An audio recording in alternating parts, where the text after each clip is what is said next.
From 9 to 5 to budding entrepreneur. What was I thinking? I don't know why I thought it was going to be way easier than it actually was. Honestly, this journey has been perilous, to say the least.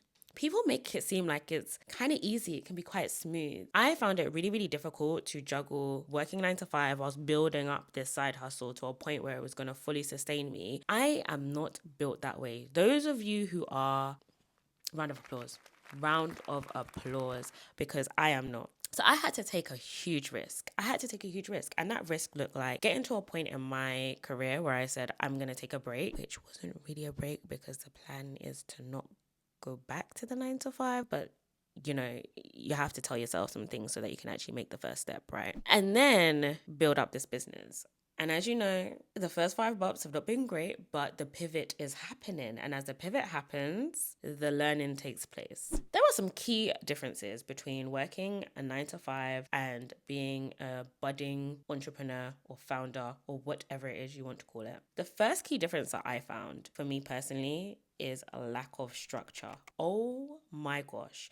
I didn't realize how my body would react to a lack of structure. Firstly, waking up at a specific time 5 days a week, having to get on a specific train or bus or whichever method of transport you take to get to work, and then getting to work for a very fixed time, having your lunch at a very fixed time, and knowing that you've got, between 3.5 to 4 hours either side of your lunch break to do your work and then leave again and know that you've got a few hours in the evening really sets up pattern and structure for your day. Whether or not you think it's a good thing or not.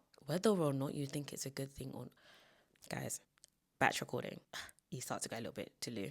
But anyway, whether or not you think it's a good thing. Now, once you get out of that pattern and that structure and you effectively start trying to work for yourself and build your own patterns and structures, that's when you start to realize maybe I'm not a morning person. Maybe I'm not an evening person. Maybe I'm not an anytime person. Maybe I work better in the afternoon. I can only focus for 2 hours. How was I doing this before? And it's in those moments that you realize, ooh, I need to create a structure. Now, some people listen to books like 4-Hour Work Week and they think, yeah, I'm just going to implement this.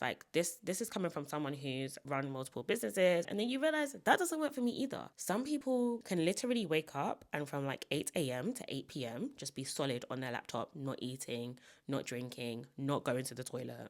That's also not healthy. And it's for you to now create your own healthy structure. So what happened was I realized I have to get up early. I'm an early bird. And if I get up early and faff around till 12 p.m., I then don't feel productive in those midday hours. But in the evening, I get a second wind. And that structure has allowed me to sit behind this camera finally and record some videos and edit them. If you're seeing them, that means that I actually managed to get into a rhythm to edit it and put it up. So first things first, build a pattern and structure that works for you. A healthy pattern and structure.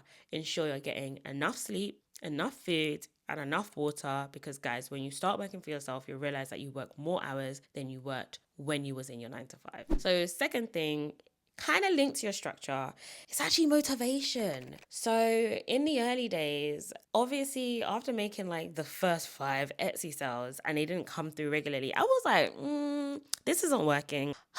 I don't know if there's any point of me working on these digital products. I'm just going to sit here. Let me just scroll on YouTube. Let me just scroll on TikTok. And I could find any excuse, especially because it was summer, to just be outside and be doing something else. Oh, mom, do you want to meet up? Oh, friend, do you want to go for a walk? Oh, Dave, let's go to this really far beach, even though there's probably a beach 2 hours away from us. And yes, that did happen. And that beach was great. And if you live in the UK, you should go. It's called Durdle Door, but that's a whole different video. Anyway, because of that, I just spent a lot of time being unmotivated. I had to find that motivation again. And that finding of the motivation was actually part and parcel of me performing a self-audit. What am I doing? Why am I doing this thing?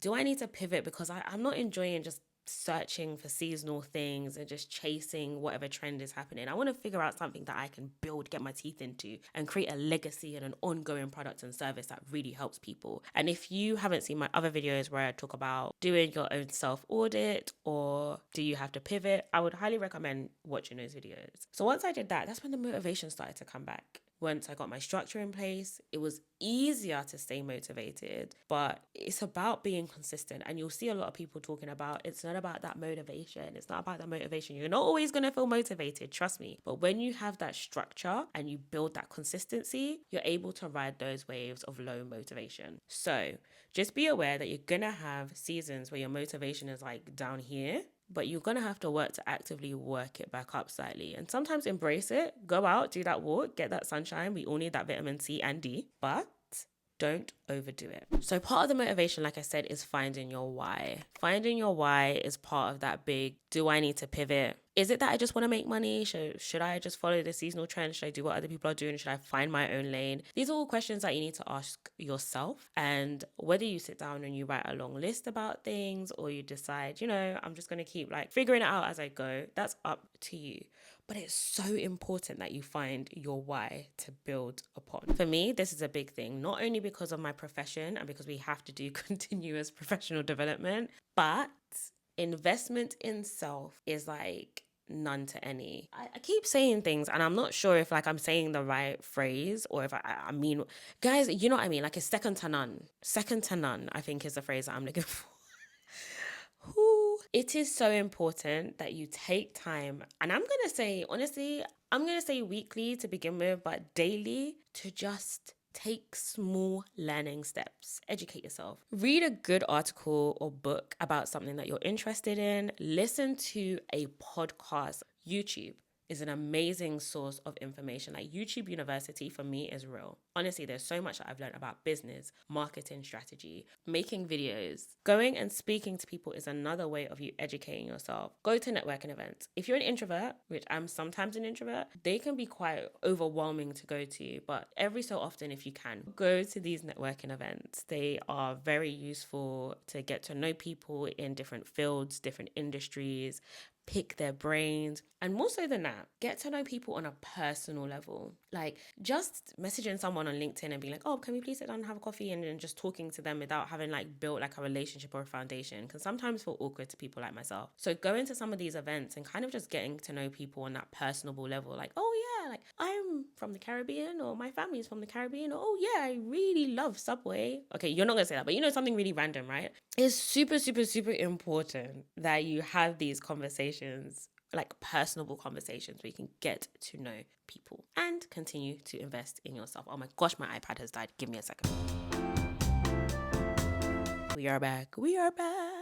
Not all accountants are like super well put together. You can be personable as well. Professional and personable. Like, guys, your accountants are approachable. Now, figuring out who you are is also part and parcel of your why. If you don't know who you are, how are you going to figure out what your why is? It's so important to know who you are. Now, do that self-audit, do that reflection, go and ask other people. Are you an introvert? Because if you're an introvert, there's no point of booking like 6, 7, 8 networking events to go to for you to go and stand in a corner and shy away and be like, why am I here? Trust me, there is absolutely no point. But if you are an extrovert and you don't mind those spaces, that's fine. Maybe you enjoy reading articles, or maybe you don't enjoy reading articles and you want to get your information from podcasts, but you're forcing yourself to read articles. What is the point? So figure out who you are, how you want to come across, what you find most natural, and trust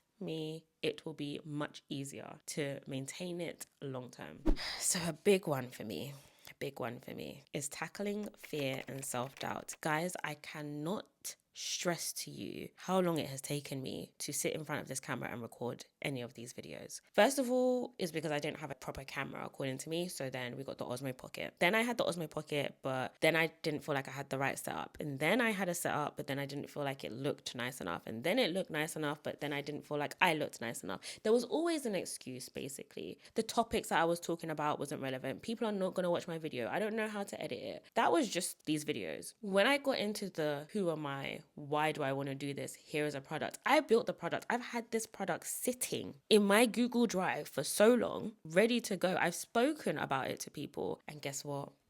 I started to question myself. I started to question whether or not people even needed this product or wanted it. And I'd already felt burnt by Etsy and there's 17 sales. I'm going to keep bringing this up, guys. So I just kind of was like, if I don't put it out, then I can't fail.